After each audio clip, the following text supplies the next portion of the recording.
Brandon Ewanchyshyn alongside Evan Cooke up here in the media booth at the Grant Fuhr Arena as we take a look ahead to the Parkland Posse games coming up this weekend as their homestand comes to the second half. Tough games for them in the last about 10 days or so. Two tough losses. The second one, a 16-4 loss at the hands of the Sherwood Park Titans, but a big win on Monday, 10-6 over the Edmonton Warriors. What have you seen in the last kind of 10 days or so of Parkland Posse play? Yeah, well, you mentioned it, coming off those losses against Lakeland and Sherwood Park, it was a situation, I think, where the Posse had some real tough opponents and had to play a lot of games in not a long amount of time, and obviously didn't like the results in those games against Lakeland and Sherwood Park, but I think a nice bounce back for them over the Edmonton Warriors here at Grant Fuhr Arena on Monday night. 10-6 final for the Posse, who early in that game took a little bit to get the scoring going, but once it did, they really took control of the game kind of about halfway through the first period in that one and never looked back. Interviewing a couple players here tonight at practice. You mentioned the fact that the crowds here at the Grant Fuhr have been pretty good for the Parkland Posse. Well over a couple hundred people coming out each and every game, even if it was just a Monday night with an 8:30 start, which is tough no matter what sport you are. But just speak to the fact of how impressive it is. Of course, the inaugural season, but to get that many people out each and every day to support this team.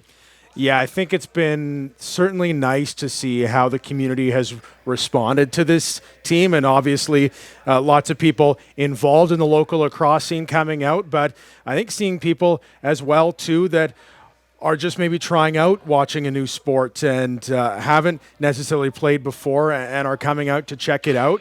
And like you say, Monday at 8:30, not maybe as family-friendly a time as a weekend afternoon, but we still see kids coming out here and enjoying these games, and it's really been great to see that momentum kind of build and to see crowds coming out and supporting this team. And a nice homestand is nice in that regard too, to build some momentum with a few games in a row here. It'll be 6 by the time it's all said and done, giving fans a chance to come out and catch some lacrosse action.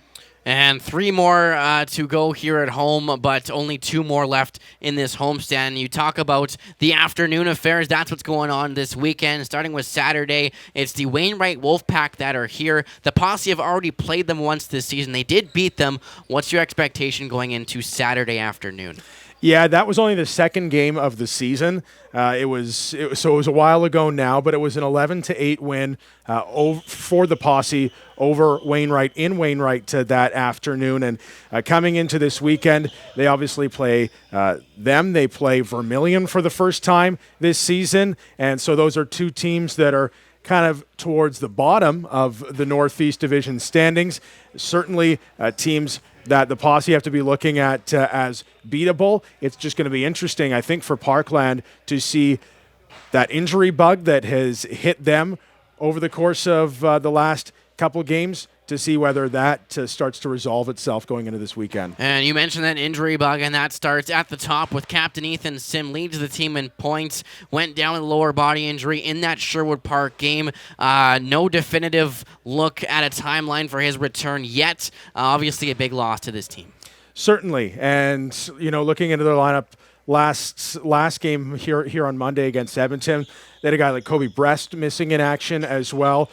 Certainly tough to have big players on the offensive side of the ball out of the lineup at a time when Parkland was trying to gain some momentum back in their offensive side of the game and put more consistent efforts. And so I think for them, obviously, big names like you mentioned out of the lineup for sure, but you like that they were able to put up 10 on the Warriors.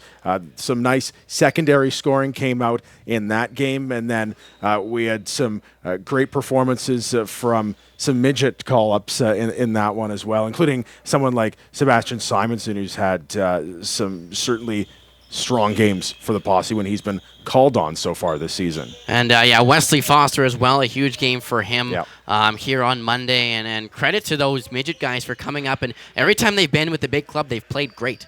Exactly. And it's that little bit of depth that is so nice to tap into when you're in that situation like you are now, where for whatever reason the injuries just seem to be biting some of the regulars in a more intense way than the Posse had to deal with earlier in the season. Brandon Ewanchyshyn alongside Evan Cooke as they get set to take on the Wainwright Wolfpack here on Saturday afternoon, and then the Vermilion Roar on Sunday afternoon. Ball drop in both cases at 2 o'clock right here at the Grand Fear Arena.